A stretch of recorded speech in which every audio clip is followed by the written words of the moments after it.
अरे क्या बात है, मेरा चुन्ना मुन्ना अभी तक सोए नहीं क्या? मम्मा नींद नहीं आ रही, आप हमें लोरी सुनाए ना, फिर हम सो जाएंगे।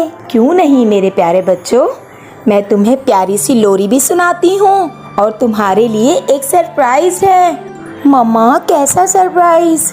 सरप्राइज ये है कि मैं कल सब आंटियों को और मामुओं को डिनर पर बुला रही हूँ। अरे वाह मम्मा, फिर तो बहुत मज़ा आएगा। चलो मेरे प्यारे बच्चों, अब जल्दी से सो जाओ, सुबह बहुत से काम करने होंगे ना। जी मम्मा, हम सो जाते हैं। सुबह उठते ही चूंटी अपने शौहर से कहती है, चुन्ना मुन्ना के बाबा, मैं सोच रही हूँ कि आपके बहन भाइयों को और अपने बहन भाइयों को डिनर पर बुला लूं। वाह, ये तो बहुत अच्छी बात है। मैं अभी जा रहा हूँ, रामू से बोलना वो सारे काम कर देगा, जो भी मंगवाना हो मंगवा लेना, ठीक है।